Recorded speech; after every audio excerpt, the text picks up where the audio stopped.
দখল চাঁদাবাজির বিরুদ্ধে কঠোর অবস্থানে বিএনপির হাইকমান্ড। দফায় দফায় দেয়া হচ্ছে সতর্ক বার্তা। দলের ভারপ্রাপ্ত চেয়ারম্যান তারেক রহমান কেন্দ্রীয় নেতাদের পাশাপাশি তৃণমূলের নেতাকর্মীদের সঙ্গে মতবিনিময় সভায় দখল চাঁদাবাজির বিষয়ে কড়া হুঁশিয়ারি দিচ্ছে। হুঁশিয়ারির পরও বিভিন্ন স্থানে বিএনপি ও অঙ্গ সংগঠনের নামে দখল চাঁদাবাজির ঘটনা ঘটছে। শিক্ষা প্রতিষ্ঠান, অফিস, হাটবাজার, ফুটপাত, বস্তি, পরিবহন সহ বিভিন্ন খাতে নিয়ন্ত্রণ নেওয়ার চেষ্টা হচ্ছে।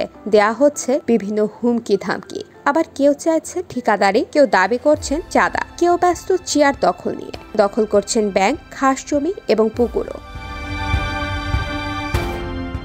সম্প্রতি চট্টগ্রামে এসআলমের একটি কারখানা থেকে বিলাসবহুল অন্তত 14টি গাড়ি বিএনপি নেতাদের তত্ত্বাবধানে সরিয়ে ফেলা হয়েছে বলে অভিযোগ পাওয়া গেছে। এই অভিযোগে গত রোববার রাতে চট্টগ্রাম দক্ষিণ জেলা ইউনিট কমিটির আহ্বায়ক আবু সুফিয়ান, যুগ্ম আহ্বায়ক এনামুল হক ও সদস্য মামুন মিয়ার প্রাথমিক সদস্যপদ স্থগিত করা হয়েছে। একই সঙ্গে চট্টগ্রাম দক্ষিণ জেলা ইউনিট বিলুপ্ত ঘোষণা করা হয়েছে।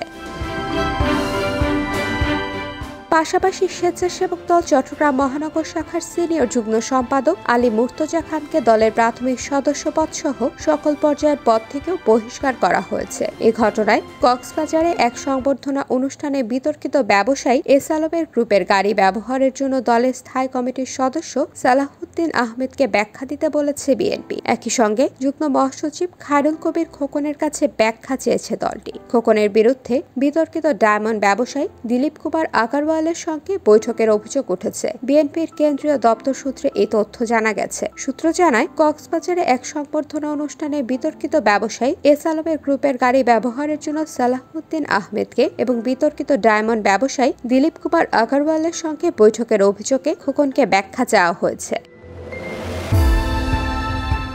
নিজ নির্বাচনী এলাকা কক্সবাজারে সংবর্ধনা নিতে যাওয়ার সময় ব্যবহৃত গাড়িটি এসআলম গ্রুপের ছিল তা জানতেন না বলে জানিয়েছেন সালাহউদ্দিন আহমেদ। তারপরও এই অসাবধানতা ও অনিচ্ছাকৃত ভুলের জন্য দেশবাসীর কাছে দুঃখ প্রকাশ করেছেন এই বিএনপি নেতা। তিনি বলেন, যদি দেশবাসীর মনে কোনো কষ্ট দিয়ে থাকি, অনুভূতিতে আঘাত দিয়ে থাকি, সেজন্য আমি দুঃখ প্রকাশ করছি।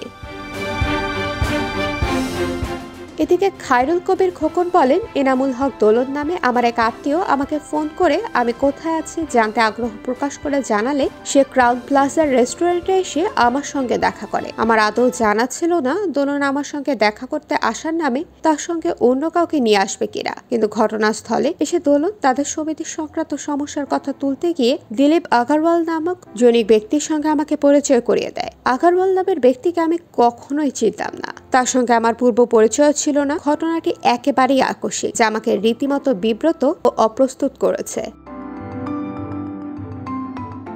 IBTV USA news desk.